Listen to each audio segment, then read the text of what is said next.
Mirasee. How can we approach this with a sense of lightness? How could we make our group coaching calls in a course fun? How could we, turn this into a, exciting challenge that we can all laugh about as we're doing it instead of something that you're dreading or feel like you have to push yourself through? Hello, and welcome to Course Lab, the show that teaches creators like you how to make better online courses. I'm Danny Iny, the founder and CEO of Mirasee, and I'm here with my co-host, Abe Crystal, the co-founder of Rizuku. Hey there, Danny. In each episode of Course Lab, we showcase a course and creator who is doing something really interesting, either with the architecture of their course or the business model behind it, or both. Today, we welcome Heather E. Wilson onto the show. Heather is the Director of Education at Mirasee, and she's also the host of her very own podcast, Ginspired. Heather, it is great to have you on the show. Thanks so much, Danny and Abe. It's great to be here.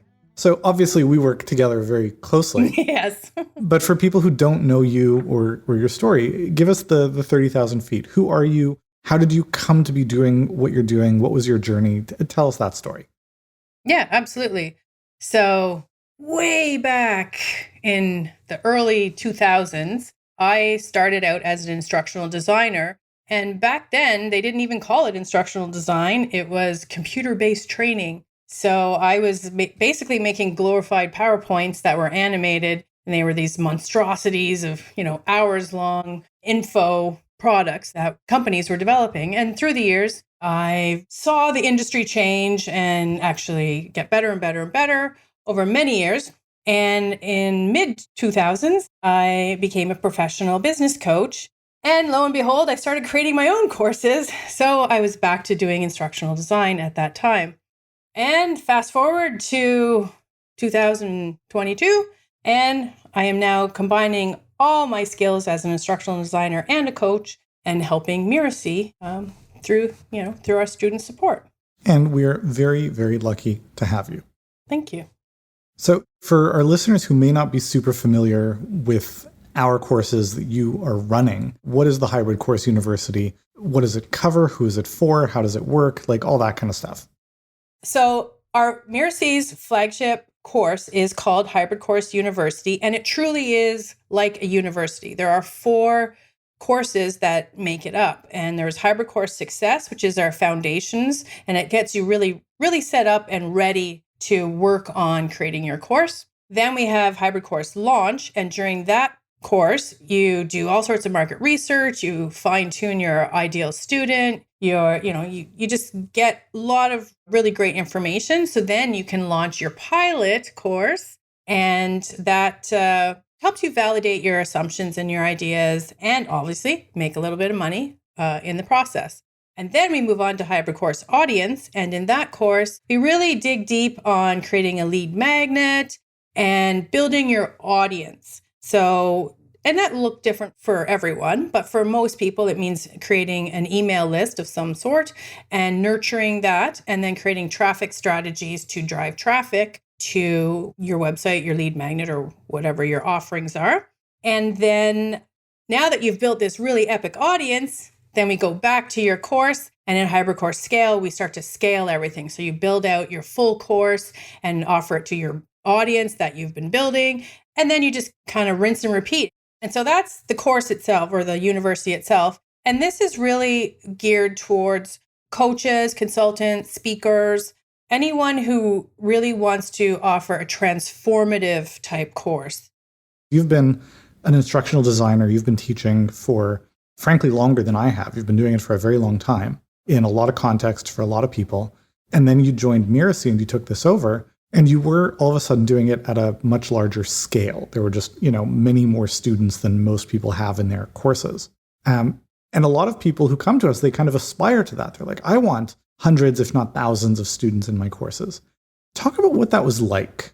Coming from someone at most, I'd had a couple of hundred students prior to this, and then getting suddenly 900 students that required managing ultimately. Frankly, it was quite overwhelming initially, but we took the opportunity to really fine-tune our systems and our processes to make sure that the students always came first and that the student experience was always, always at the front of our minds.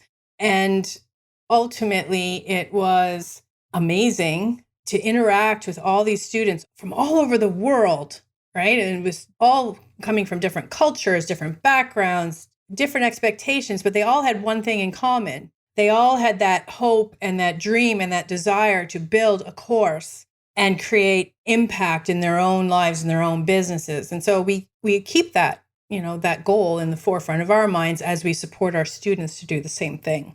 So talk about some of the systems that you had to develop and put in place to be able to manage that level of scale and complexity.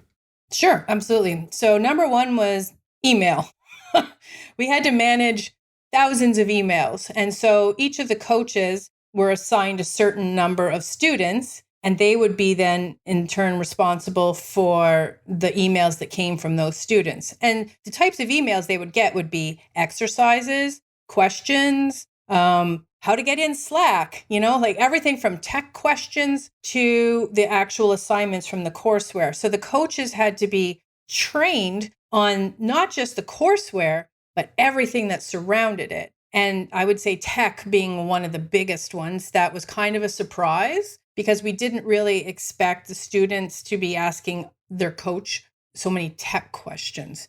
And then we also have live calls. So we have live group calls that are trainings, and then we have office hours. So we created a schedule between the coaches and the team to manage not just who's going to host the call, but who's going to be in the chat answering the questions. Because one thing when you have 900 plus students, there are a lot of questions. So Heather, something else that's characteristic of the work that we do at Mirasee that's a big part of your role is, we offer coaching to every one of our students, which means we have a team of coaches who you have to manage. And coaching is one of those areas where people have a big concern around offering for their own students because they're like, there's only so much that I can do, but if it's not me, then how do I ensure quality? How do I make sure that the coaching is being done right? How have you approached and how do you manage both the training and then the supporting of the coaches and ensuring quality control and that there is a consistent message and so on and so forth? When coaches first come on to the team, we have extensive training initially. So that's like number one. And we have set stuff that everybody goes through. But we meet weekly and we talk about, who has a sticky student, where are your students stuck? So we talk a lot. We are in extreme communication all the time. So that's just the coach team itself. But there's such a thing, and I'm sure you guys have probably discussed this prior, to peer support. So we have in our Slack community, which is another way that we communicate with our students, there are some of our star students who actually answer questions before the team can even answer them. So if someone maybe can't afford a full coach team or extra coaches, a good way is to have some of your star students kind of intern with you and help you out that way too. So what are some of the challenges or patterns of challenges you've seen among people you've been coaching and how have you been working to address those? Yeah. Well, because Hybrid Course University is broken out into 4 different courses, what we see is real major excitement, right? When they first started Hybrid Course Success, like full engagement, 900 plus students, everyone's go, go, go, thousands of emails just flying at the coaches. And then you kind of notice after a couple of weeks that has decreased. And so we have a system in place to actually track our students. And when we start to notice them falling kind of off the wagon, so to speak, we actually reach out personally. The coaches will send an email like, hey, I haven't seen you for a while on a call. What's up? Can I help you? So I would say one of the biggest challenges is people's lives get in the way. And we get all sorts of, I got busy or this happened in my life or this came up or whatever, right? People have lives and things come up, but they're using it as excuses often. And sometimes they're excuses and sometimes it's legit to not invest in themselves and continue to do the work and move forward. And so our job is to positively encourage them to come back. We're creating challenges for them. Like we have a bingo challenge or, engagement things that will bring them kind of back to the fold to not give up on themselves. Heather, talk more about some of the challenges and the bingo and all that kind of stuff that you've really brought to the course. I mean, that stuff is not my strength.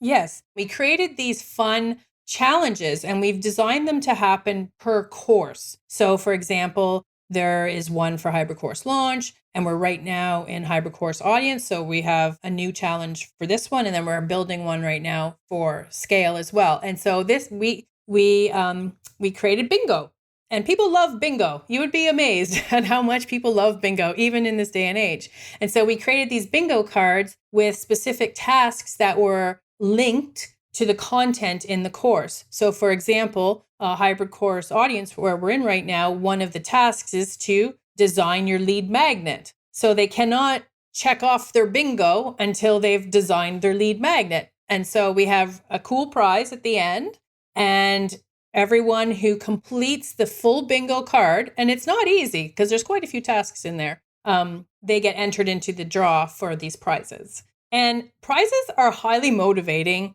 It's not going to be the only thing that motivates them to do the work, but it rewards them. And we have a lot of people who have come to us and said that they love the bingo challenges and to keep doing them. So we're always looking at new ways that we can increase the engagement and help keep the students moving forward. And what kind of prizes are involved? For us, our prizes are actually internal. So we give away missed credits, which are the done-for-you services that Mirasee offers. So things like they could get copywriting or web design or things like that. But when I did it myself prior to coming to Mirasee, I would give away like 30 minutes of coaching or one of my programs, things that I had already created, but didn't cost me too much financially. So if you don't think you have money for prizes, think creatively and like, what do you already have that you can offer? Yeah. And so you don't need a significant budget, and it doesn't need to be time prohibitive either. Oh, gosh, no. In fact, you don't need hardly any budget at all. And the only time is creating your engagement challenge, however it looks like to you. Yeah. We're always thinking up new, not just games, because we don't want to gamify necessarily, but fun.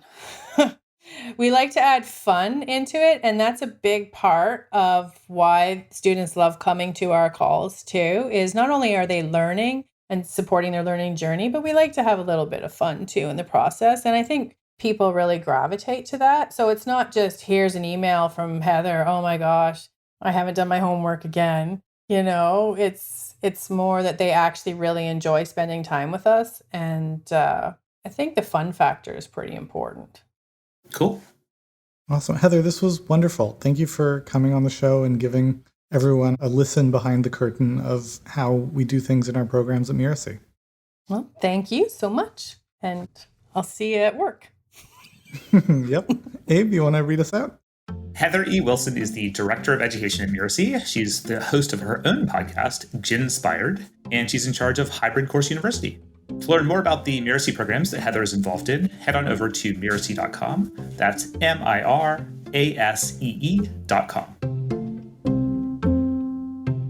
Now stick around for my favorite part of the show, where Abe and I will pull out the best takeaways for you to apply to your course.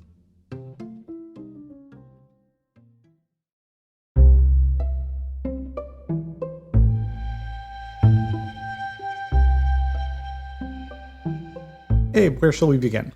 I mean, there's a lot of interesting, sort of strategies and approaches to talk about here. So we can go through them, but, one that stood out to me was actually this idea of making the coaching and support fun, which is, not always something that we talk about. And there's a risk in some of the strategies that we get into on Course Lab that it becomes very either overly didactic, that we're really focused on okay, we got to get the right information, the right tools to people, or almost too struggling for the right word here, but that we become too focused on okay, how do we get people to completion, right? It becomes this almost aggressive or pushing process where it's if the course isn't getting people through this process, that it's a failure.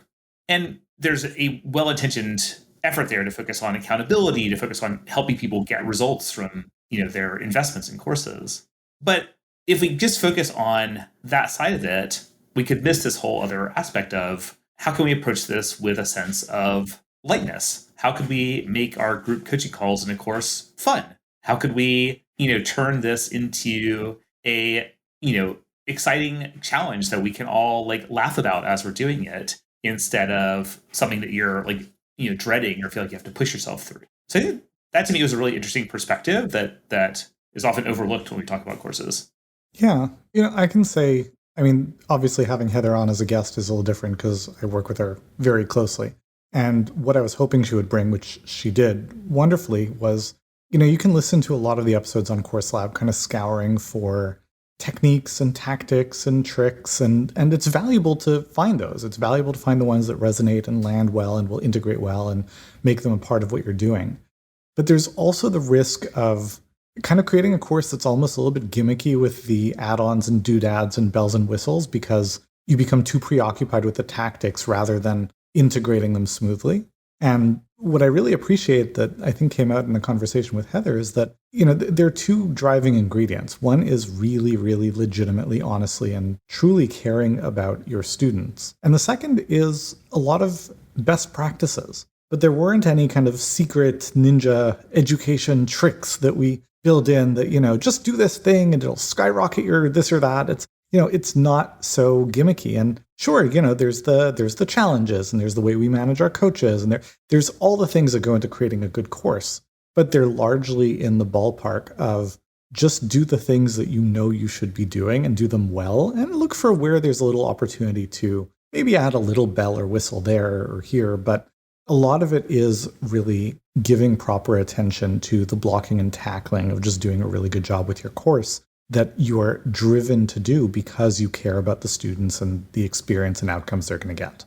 It seems commonsensical in a way. What do you see as standing in the way of people doing that? Or why aren't most course creators doing that blocking and tackling?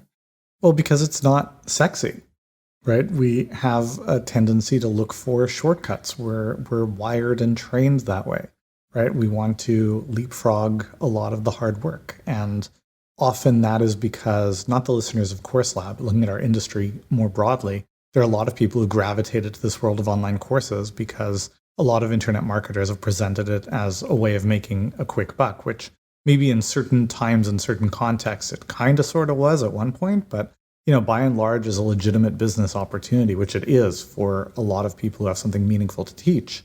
You have to care about the work. You're not going to do a great job at anything that you're not really excited to do a great job with. So, commonsensical, except it's too rarely found. So let's call it uncommonsensical. Yep. Anything else I missed? I think we're good if you want to read us out.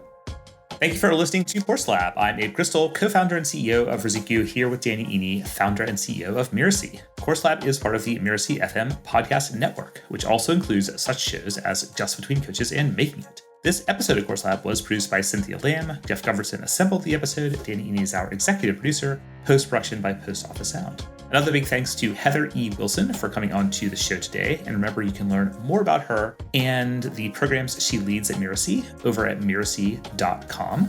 To make sure you don't miss the excellent episodes coming up on Course Lab, follow us on Apple Podcasts, Spotify, or wherever you're listening right now. And if you enjoy the show, please go ahead and leave us a starred review. It really does make a difference. Thank you, and we'll see you next time. So now we can just sign off, right?